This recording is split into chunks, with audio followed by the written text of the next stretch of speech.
மாண்புமிகு பேரவைத் தலைவர் அவர்களே, மாண்புமிகு முதலமைச்சர் அவர்களுடைய அறிவிப்புகள் எல்லாம் இளைஞர்களையும் இந்த மாநிலத்தினுடைய பொருளாதாரத்தையும் இலக்காக வைத்து இன்றைக்கு அறிவித்துக் கொண்டிருப்பது அடுத்த தலைமுறையை நோக்கி நாம் சிறப்பான பயணத்தை தொடர வேண்டும் என்ற எண்ணத்திலே என்பதை மனதிலே கொண்டு அவருடைய அறிவிப்புகளை நாங்கள் மனதார வரவேற்கின்றோம்.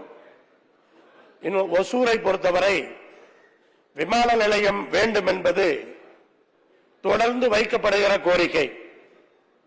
பெங்களூர் அவ்வளவு வளர்ந்திருக்கும் பொழுது ஒசூரை தமிழகத்திலே நாம் முக்கியத்துவம் கொடுத்து வளர்த்தால் பெங்களூருக்கு இணையாக ஒசூர் வளரும் என்பது எல்லோருக்குமே தெரியும்.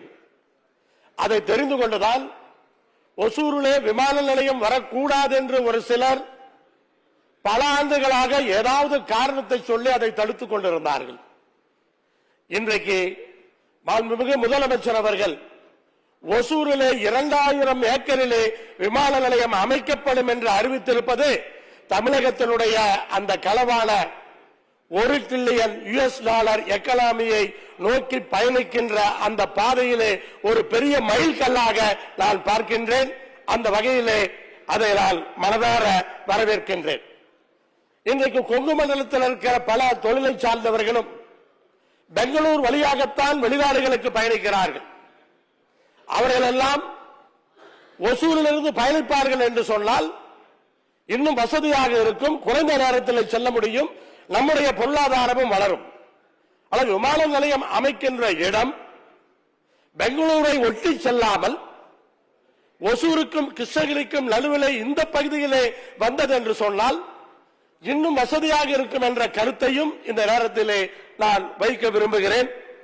அதேபோல நூலகம் அறிவை வளர்ப்பது ஒன்றுதான் அடுத்த சமுதாயத்தை ஒழுக்கமானவராக வளர்ப்பதற்கான ஒரு வழியாக இருக்கும்.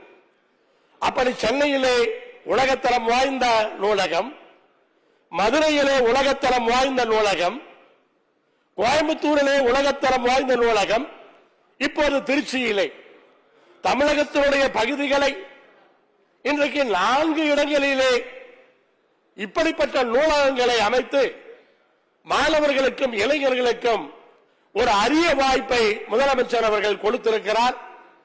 அண்ணா நூலகமாக இருந்தாலும், மதுரை நூலகமாக இருந்தாலும், கலைஞர் நூலகமாக இருந்தாலும் இன்றைக்கு லட்சக்கணக்கான பேர் பயன்படுத்துகிறார்கள் என்று அன்றைக்கு பள்ளிக்கல்வித்துறை அமைச்சர் விளக்கமாக எடுத்துச் சொன்னார்.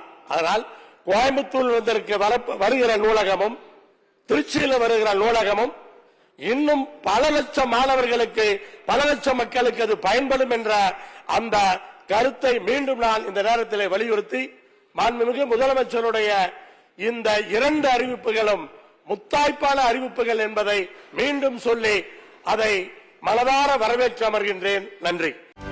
செய்திகளை உடனுக்குடனும் துல்லியமாகவும் தெரிந்து கொள்ள சப்ஸ்கிரைப் பண்ணுங்க.